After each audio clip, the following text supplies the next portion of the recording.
Support for the Local Government News Roundup comes from Rath Engineering Development, smarter systems for local government, like Red GMS, helping councils manage gravel pits and projects, track quality, test results, blending options and haulage, and know the true cost per tonne from day one. Rath Engineering Development can give you a one-off report that uses your existing pit data to pinpoint the best gravel sources for your next resheeting program or disaster restoration works, saving your council time and money. For local government systems built from real on-the-ground experience, talk to the team at Rath Engineering Development. Head to rathed.com.au to find out more. Coming up, a councillor and a CEO served with alleged criminal charges. New CEOs appointed at Berrigan and Junee councils. A CEO's performance review exposes divisions within a New South Wales council. New land valuations raise concerns about potential rate rises in southeast Queensland. Council mergers back on the table in WA, along with calls for compulsory voting in local government elections. And a 4-day work week introduced by a major international city. Hello, I'm Chris Eddy. Welcome to the Local Government News Roundup for Friday the 13th of March. Brought to you by the Victorian Local Governance Association, the national broadcaster on all things local government, with a new episode of VLGA Connect coming your way today. Support also comes from Symphony 3, simple, connected customer experiences, and from Rath Engineering Development, smarter local government systems built from real on-the-ground experience.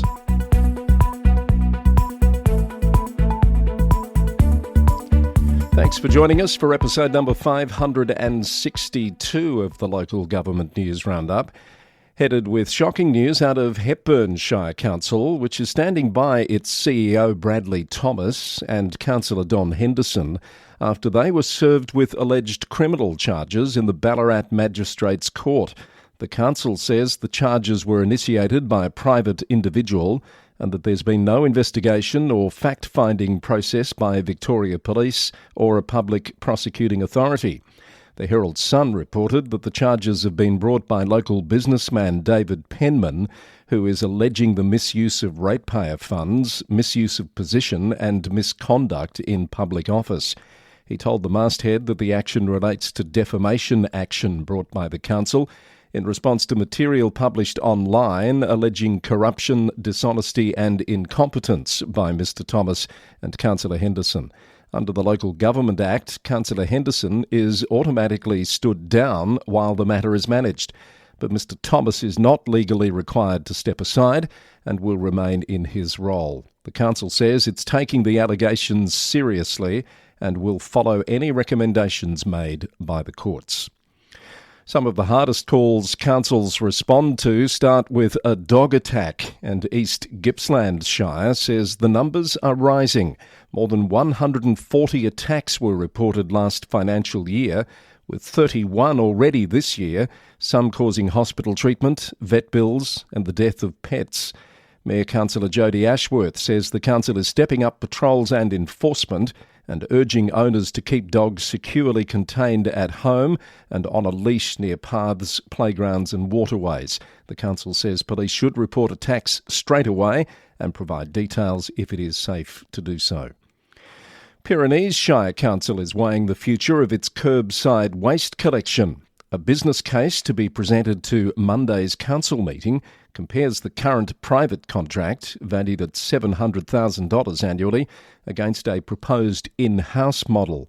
While an internal service offers higher flexibility and direct customer responsiveness, it carries an estimated $800,000 annual price tag and requires a $1.65 million capital investment for a new fleet.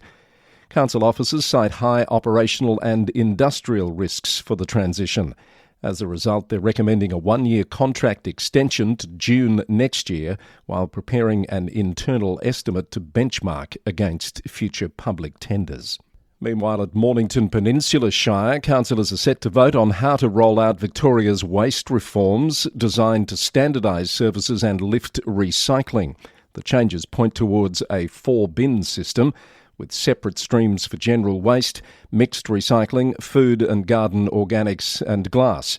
But the Shire says key details are still unclear, and it's pushing the state government to drop the separate glass bin requirement, arguing most glass is already captured through the container deposit scheme, and an extra bin could drive up costs. Councillors will consider full compliance, partial and delayed compliance, or keeping current services and risking penalties at a meeting in Mount Eliza on the 17th of this month.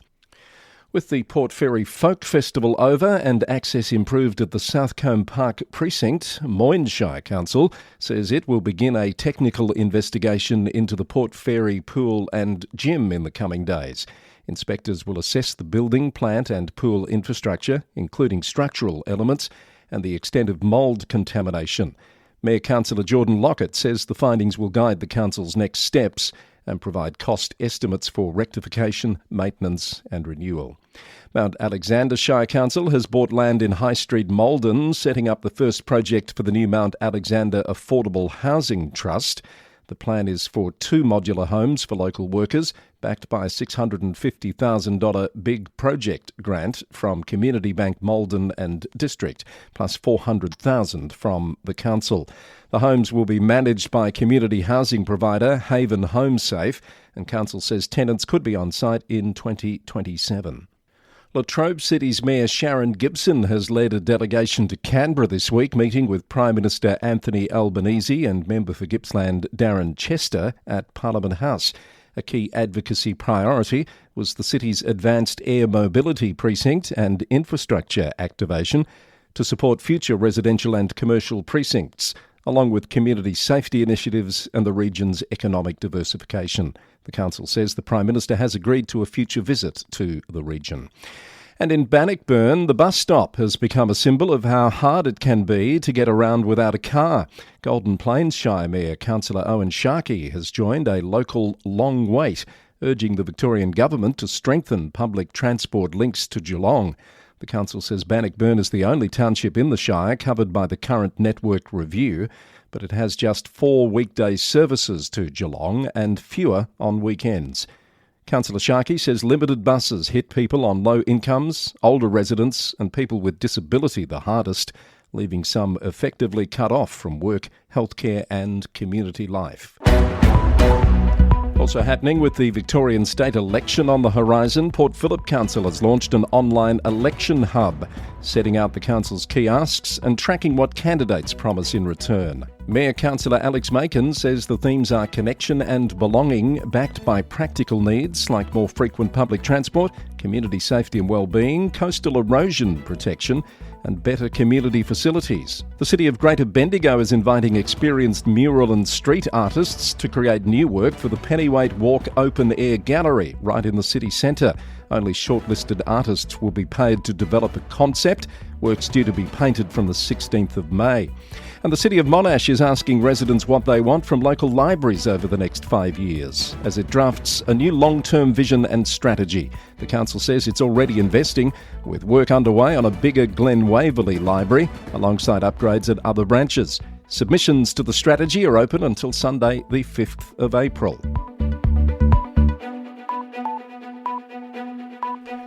And congratulations to Alpine Shire Council, which has launched its online emergency dashboard, designed as a single hub for residents and visitors to find trusted updates and services. Yet another dashboard delivered by Symphony 3. It links to agencies including Vic Emergency, the SES and CFA, plus Vic Traffic, the Bureau of Meteorology, AusNet and North East Water for road closures, warnings and outages. It also displays key social media feeds without requiring a login. Mayor Councillor Sarah Nicholas says the aim is to make it easier to see what's happening and what to do, all in one place. Alpine Shire joins Greater Bendigo, Mildura, Ararat and Golden Plains as Victorian councils who've recently worked with Symphony 3 to deliver emergency dashboards, a cost-effective solution that can be deployed in just 3 days. Find out more by heading to www.symphony3.com. Senior Appointment News heads our New South Wales report today. Berrigan Shire Council has appointed Cameron Boardman as its new Chief Executive, starting April 7. Mayor Julia Cornwell-McKean says the appointment is an important step for the Shire describing Cameron as an experienced local government leader with senior private sector experience as well. Mr Boardman is director of the Oceania Cyber Security Centre and a former administrator at the City of Casey. He'll take over from interim CEO Mark Dupay, who's held the reins since July last year. Mr Dupay told the Roundup he's looking forward to taking a break and focusing on committee roles and consulting work in the sector back in Victoria.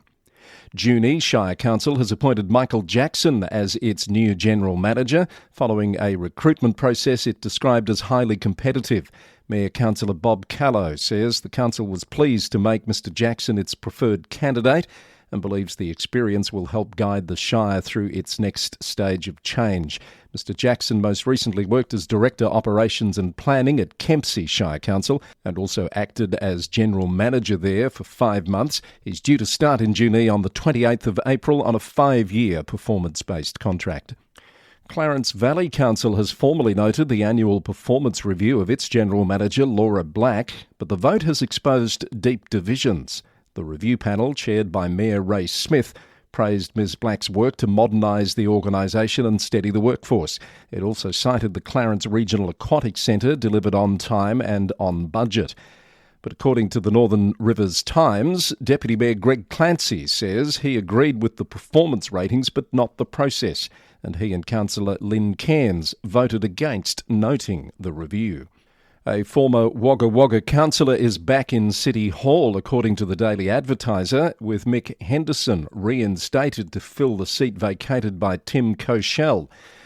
Mr Cochelle resigned at the end of January, and because it was within 18 months of the 2024 election, the vacancy has been filled by an Australian Electoral Commission countback rather than by a by-election.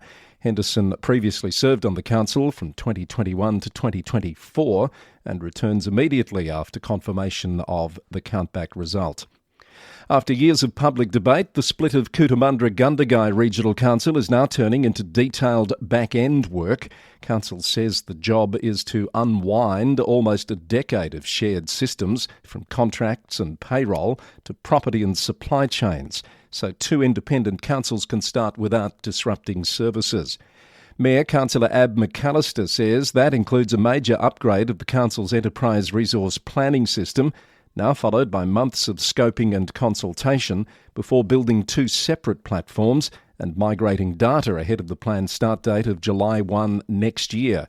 Council says staff are doing that work while keeping day-to-day services running, and it's asking residents for patience as milestones are reached. Rising oil prices are squeezing freight in regional New South Wales, and Regional Cities New South Wales says the state risks sliding backwards on productivity unless long-known bottlenecks are fixed.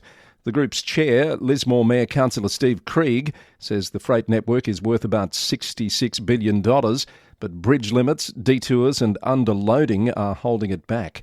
Regional Cities New South Wales says it's mapped 93 bottlenecks and has business cases ready for 10 priority projects, with 10 priority fixes ready to go.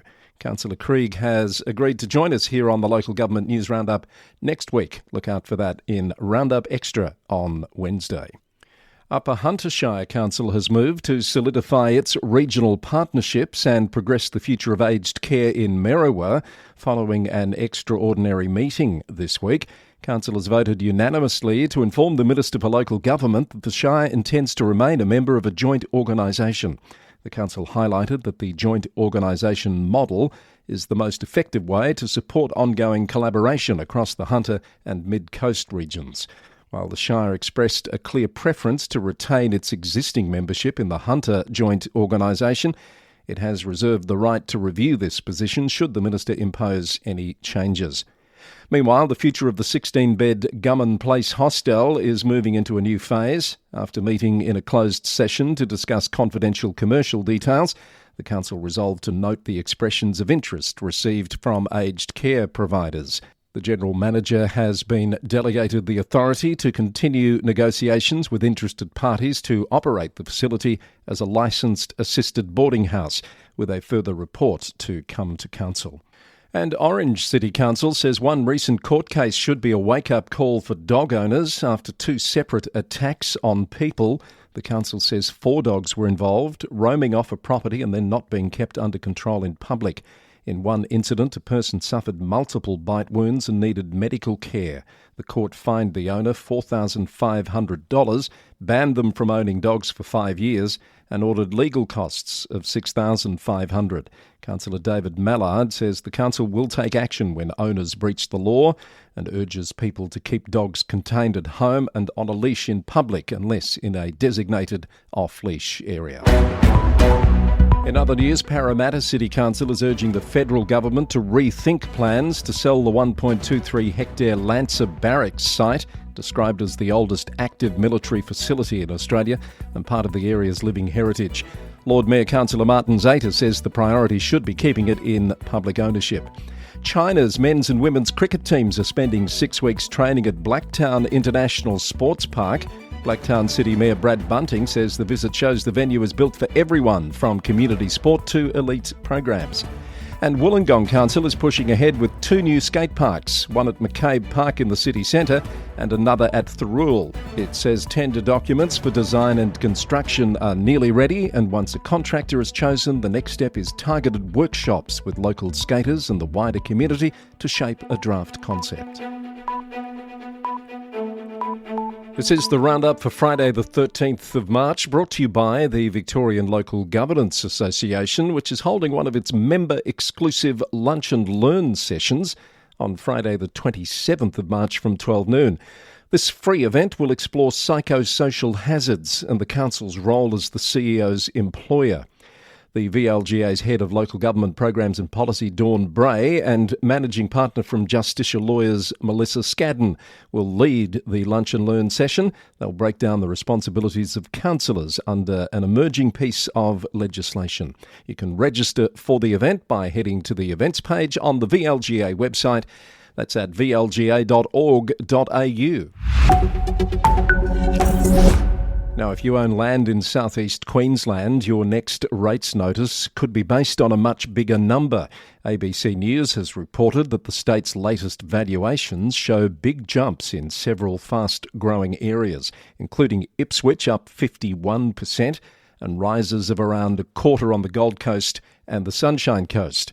Valuer General Laura Dietrich says the figures reflect strong demand, migration and new infrastructure, but the office does not set council rates. She says valuations are just one input, and councils still decide how to raise the revenue they need.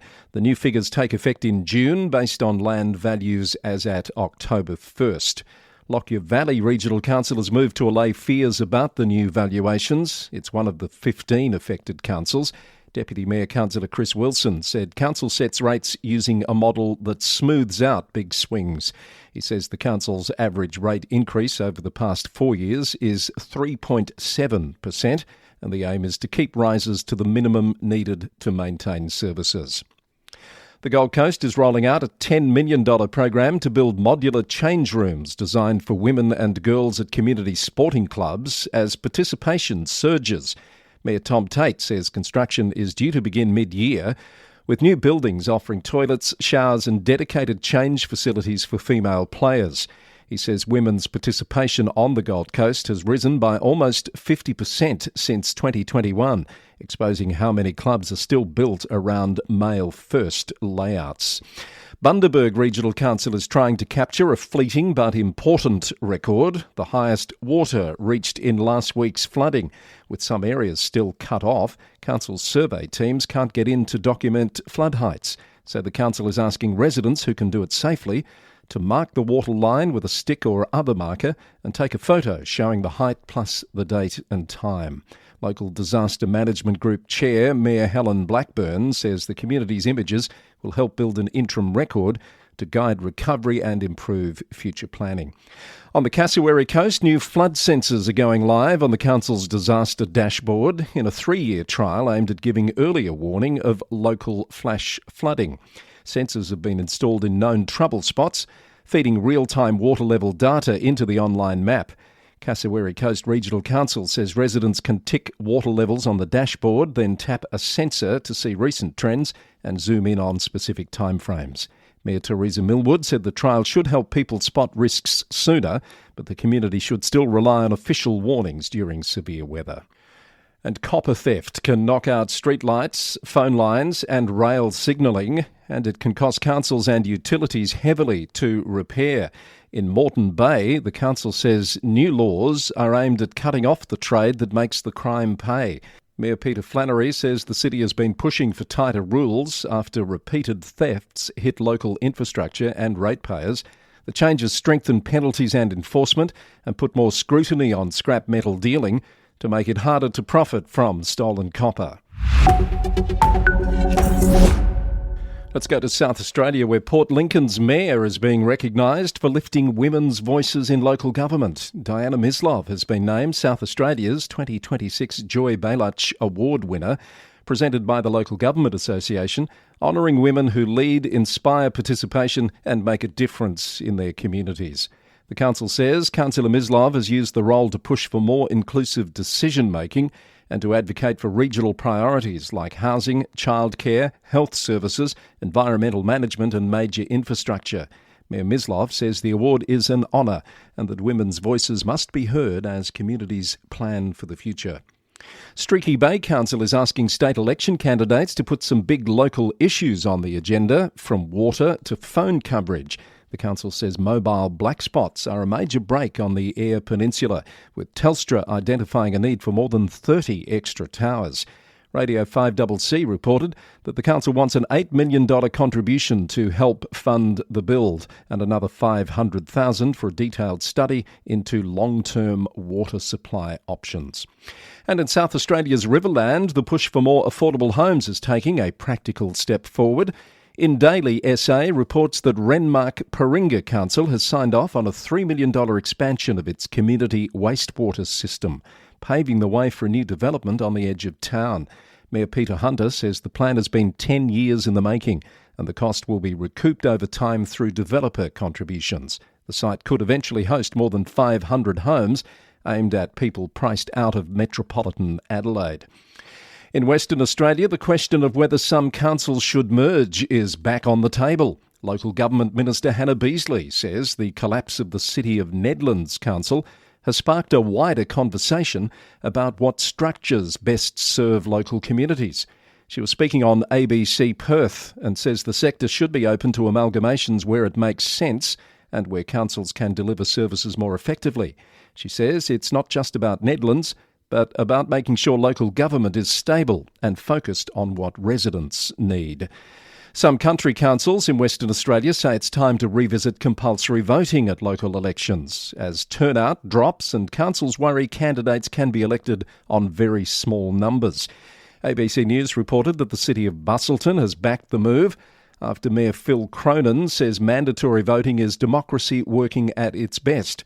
Supporters argue voluntary voting can leave space for fringe campaigns, while critics say forcing people to vote will not fix disengagement. And the Local Government Minister Hannah Beazley has flagged interest in reforms as Walga gathers feedback ahead of expected changes. Let's wrap up the week with our global report, and we're going again to the Philippines today, where Manila's city government is moving to a 4-day work week, but with longer days at the office. The Manila Standard reported this week that Mayor Francisco Domagoso has signed an order shifting most city departments to Monday through Thursday, with hours stretching to as late as 7 p.m. Fridays will be off for most offices, but essential and frontline services will keep running using rotating staff schedules. Mayor Domagoso says the move is tied to national energy conservation measures as global oil prices rise amid Middle East tensions. City officials say the goal is to cut fuel use and operating costs and ease traffic without disrupting basic services. In the UK, Mayor Steve Rotherham says Liverpool's North Docks could be the next big regeneration story, with the Mayoral Development Corporation now moving into the business case stage. Speaking at a property conference in Cairn, the Liverpool City Region Mayor says the plan is to pull major projects under one delivery body with stronger powers to speed up planning, land assembly and infrastructure. A statutory public consultation on the scope of the corporation is due by summer, with the full business case expected to reach the UK government within 6 months. Liverpool City Council leader Liam Robinson says the aim is to unlock thousands of new homes and high-quality jobs. A small town in the northeast of Washington state in the US says it's been scammed out of $330,000 after criminals impersonated its insurance provider. Officials in Newport say the scammers contacted the city by email, posing as the Association of Washington Cities, and the money was transferred as part of a fraudulent financial transaction. The city says there's no evidence residents' personal information was exposed and that the breach appears limited to city finances. Mayor Keith Campbell says Newport reported the incident to local police and the FBI, and that an investigation is ongoing, according to Spokane Public Radio. Now here's an update on a story I recently brought you out of Vancouver in Canada. City Councillor Sean Orr there is suing the Mayor Ken Sim over an allegation that Councillor Orr handed out illegal drugs at Christmas. The claim first surfaced when Councillor Lenny Zhao told Chinese language media that some councillors were drug users, and Zhao later apologised. But video shows Mayor Sim made the specific claim about Councillor Orr before quickly issuing his own apology. Councillor Orr says the damage has not been undone, according to City News, and that the remarks were made deliberately and in bad faith. A civil claim filed on the 10th of March is seeking damages. A dispute over a Freedom of Information request in Kamloops in Canada has escalated to a formal inquiry. Councillor Margot Middleton says the Office of the Information and Privacy Commissioner is investigating allegations that Mayor Reid Hamer-Jackson has not complied with a request received last August. According to CFJC Today, the applicant asked for copies of the Mayor's texts and emails from June and July last year tied to city and mayoral business. Councillors passed a resolution calling on the Mayor to provide the records immediately. If that doesn't happen, councillors say they'll look at compelling reimbursement for staff time and legal expenses linked to the inquiry. And to New Zealand, or just off of, on the Chatham Islands, a spending audit is raising serious questions about governance at the local council, according to Stuff. The Auditor-General says former Chief Executive Paul Eagle should not have had control of a project to upgrade the council house he lived in, after costs rose by more than $250,000. The report says Mr Eagle created or edited quotes and contracts and backdated some procurement paperwork, leaving what it calls a misleading picture of events. Mr Eagle has apologised, saying documentation was incomplete and that they panicked trying to fix it. The council says it's now reviewing controls, policies and reporting. And now you're up to date on another big week of the Local Government News Roundup. I hope you found something of interest in our episodes this week. This was number 562, recorded on the morning of Friday the 13th of March. Our podcast is brought to you by the Victorian Local Governance Association, the national broadcaster on all things local government, with support from Symphony 3, simple, connected customer experiences, and Rath Engineering Development, smarter local government systems built from real on-the-ground experience. Join us back here next week for much more news. My guest on Roundup Extra, the Mayor of Lismore, Steve Krieg, and some exciting news as we hit our 5th birthday milestone. The Roundup is recorded in the city of Greater Geelong, Victoria, on the land of the Wadawurrung people of the Kulin Nation. Until next time, thanks for listening, and bye for now.